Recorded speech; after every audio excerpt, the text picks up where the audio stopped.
J'ai reçu des dizaines de messages de personnes choquées, d'autres qui se réveillent, et beaucoup me demandent « Mais Mika, c'est quoi le prochain pas ?» Alors, il est clair que le changement paradigmatique que nous vivons ne peut pas nous laisser insensibles. Et comme beaucoup, tu risques de perdre ton job, tu vas devoir vivre au milieu d'humains connectés, et toi, si tu ne fais pas le pas, devenir inutile. Tu vois par exemple le changement technologique évoluer à une vitesse si vertigineuse que même ton propre cerveau depuis ces millions d'années n'a pas évolué ainsi. Donc dans cette vidéo, nous allons faire un point de ces 2 derniers mois sur le calendrier 2030 parce que ce qui se passe dans le monde en ce moment est trop important pour qu'on reste silencieux.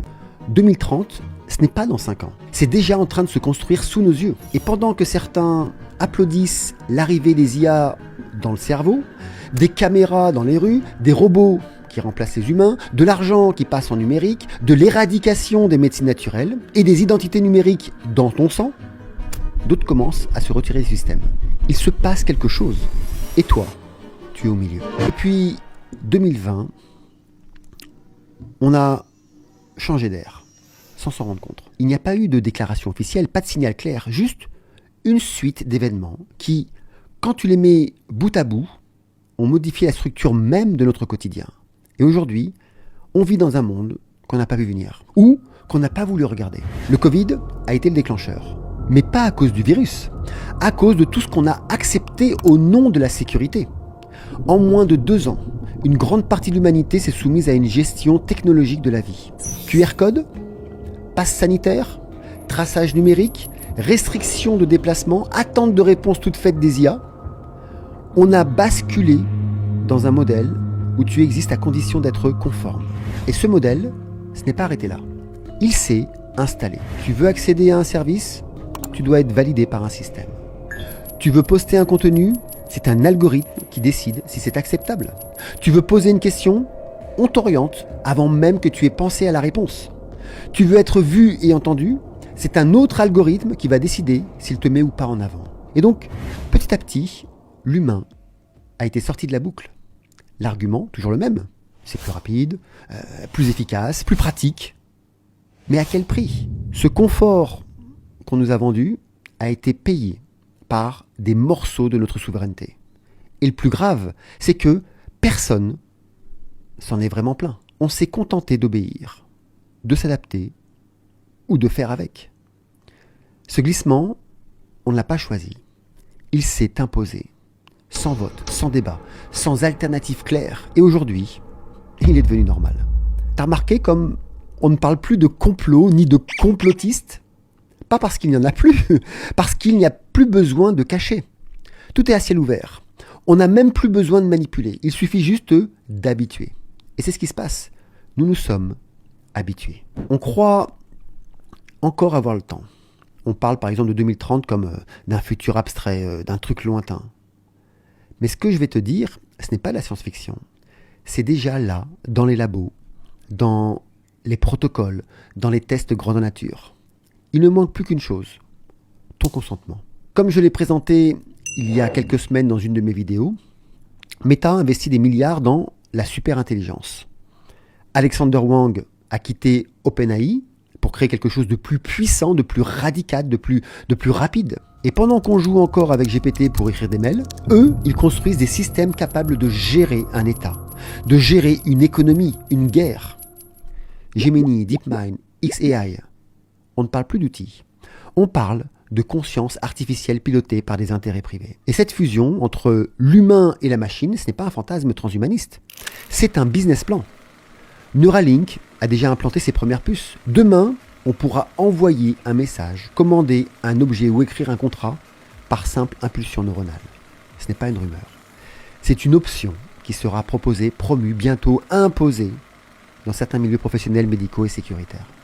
Le monde connecté qu'on nous prépare semble propre, fluide et optimisé. Pas d'attente, pas d'erreur, pas de friction. Mais est-ce encore vivant ? Est-ce encore toi qui fais l'expérience ? Ou est-ce juste un reflet de toi, manipulable, mesurable et prévisible ? Déjà, aujourd'hui, certaines juridictions s'appuient sur des IA pour recommander des peines de prison, comme par exemple aux États-Unis avec Compass depuis 2013, où un score de risque de récidive est calculé via un algorithme, ou encore en Estonie avec Juge AI. C'est un projet en phase expérimentale annoncé en 2019 pour automatiser des décisions judiciaires qui sont simples. En Chine, il y a aussi le système judiciaire DIE qui est déployé depuis 2021 où l'IA impose des recommandations de charges pour 8 types de crimes. Il y a aussi des systèmes prédictifs de police qui ciblent des individus avant même qu'ils aient agi. Donc, tu n'es plus jugé pour ce que tu fais, mais pour ce que tu pourrais faire. Et l'humain dans tout ça, il devient juste une variable, un facteur à calibrer. Tu ne choisis plus, tu es calculé. Ton passé, tes goûts, tes recherches, tes silences, tout est agrégé pour deviner ce que tu feras demain. Et ce demain, il est déjà verrouillé. Alors, pose-toi une question simple. Si ton corps devient ton passeport, à qui appartient ta liberté ? Le discours dominant parle de progrès, d'innovation, d'avancées spectaculaires pour le bien commun. Mais le vrai projet, celui qu'on ne nomme jamais vraiment, c'est celui d'une humanité assistée, dépendante, sous perfusion technologique. On ne cherche pas à te libérer. On cherche à te rendre plus compatible, plus docile, plus facilement intégrable à une architecture qui n'a pas besoin de ton avis, juste de ta présence passive. Et pendant ce temps, les élites économiques se mettent à l'abri. Elles investissent dans des dômes climatisés, des enclaves technologiques, des communautés ultra sécurisées où rien n'est laissé au hasard. Elles savent très bien ce qui vient. Elles ne cherchent même plus à le cacher. J'en ai parlé aussi en détail dans ma vidéo sur les villes privées. Et toi, pendant ce temps, tu t'adaptes, tu t'habitues à l'ultra-connexion, à l'automatisation, à l'accélération permanente aussi. Et tu crois que tu choisis, mais en réalité, tu suis des chemins conçus pour toi, des interfaces pensées pour capturer ce que tu as le plus précieux, ton attention. Le métavers, ce n'est pas un divertissement. C'est une transition lente vers un monde sans corps, un monde sans friction, un monde désincarné. Et si tu penses que c'est une simple technologie de plus, pose-toi cette question. Pourquoi investir autant d'argent pour te faire vivre ailleurs que dans le réel ? La dépense mondiale en intelligence artificielle et robotique appliquée dépasse les 500 milliards de dollars par an. Alors pour te donner une comparaison, l'éducation mondiale, publique et privée, en 2024 est de 500 milliards de dollars, donc l'équivalent de l'IA et la robotique. L'accès à l'eau potable, 150 milliards de dollars, 3 à 4 fois plus d'investissements dans l'IA et la robotique. La lutte mondiale contre la faim, 50 milliards de dollars, 10 fois moins que l'IA et la robotique. Ce qui reste encore en tête de liste, et tu vas comprendre pourquoi, l'industrie pharmaceutique, 1400 milliards de dollars, donc 2 fois et demi plus que l'IA et la robotique, et les dépenses militaires, 2200 milliards de dollars, donc 4 fois plus que l'IA et la robotique. Qu'est-ce que ça montre ? C'est qu'on investit autant dans l'IA et la robotique que dans l'éducation mondiale. On dépense 10 fois plus pour créer une espèce augmentée que pour éradiquer la faim. On préfère modéliser un cerveau numérique que garantir de l'eau potable aux 2,2 milliards d'humains qui n'ont pas un accès sûr à l'eau. Et donc, ceux qui veulent, ce n'est pas ton corps, ce n'est même pas ton argent, c'est ta présence, c'est ta capacité à te connecter à quelque chose de plus grand que ce système. Parce que ça, ils ne peuvent pas le mesurer. Ils ne peuvent pas non plus le contrôler. Ton attention est devenue la nouvelle monnaie.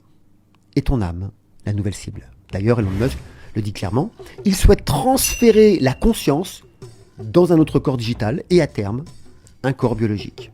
En gros, pour faire simple, de la même manière que tu places tes données sur un disque dur et que tu le connectes à un autre ordinateur.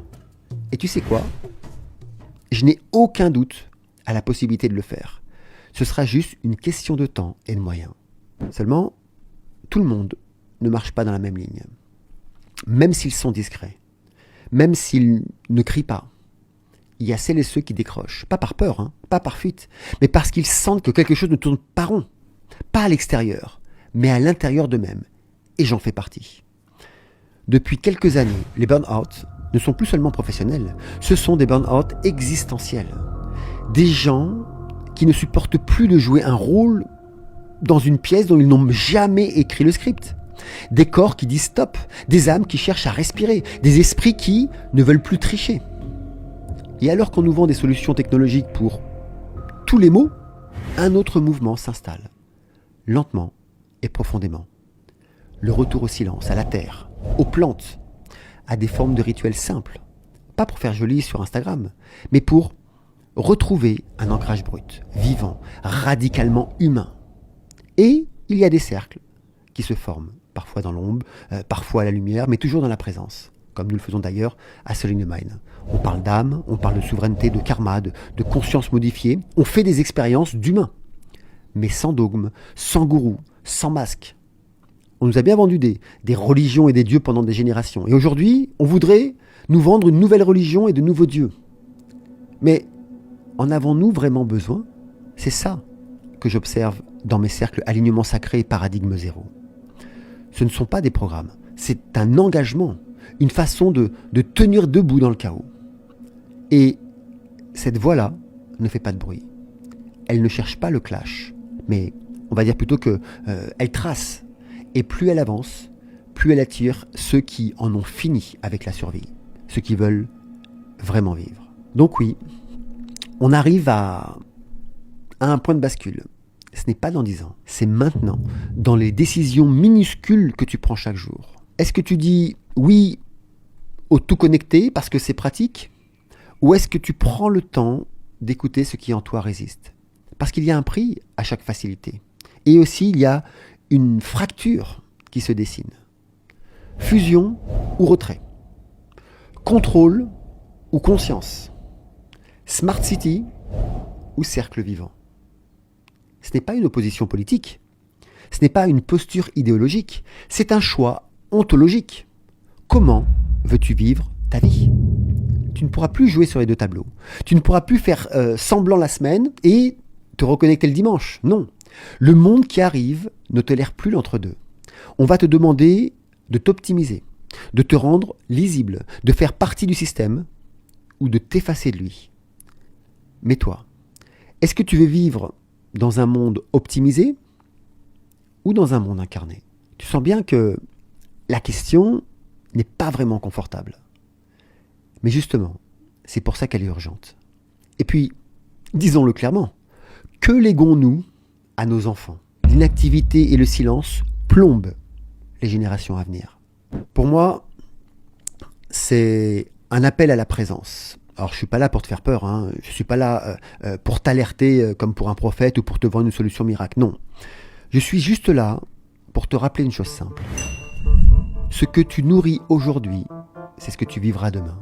Ton attention, ton souffle, tes choix, ils construisent déjà ton futur. Tu es peut-être en train de devenir l'espèce d'après, une version de toi plus consciente, plus reliée, plus libre. Ou alors, tu te dissous lentement dans un confort algorithmique qui décide à ta place. 2030, ce n'est pas dans 5 ans. C'est dans ce que tu acceptes aujourd'hui sans broncher. Alors, si tu veux voir clair, si tu veux ressentir plus profond, si tu veux choisir au lieu de subir, si tu veux te connecter avec des centaines de personnes qui, comme moi, comme toi, veulent simplement se retrouver dans un espace pendant quelques heures et comprendre, se sentir soutenu, alors viens au rendez-vous 2030 le 21 septembre à 16h France, 22h Bali. Ce n'est pas une conférence, c'est juste un miroir de ce que nous créons tous ensemble. Je te le redis, je n'ai rien à vendre, le lien est en description, il n'y a pas de replay, tu y es ou tu n'y es pas. Pour finir, pour moi, le problème avec l'intelligence artificielle, c'est qu'elle manque d'artificialité dans ses émotions et d'intelligence dans ses finalités. À plus tard dans la vie.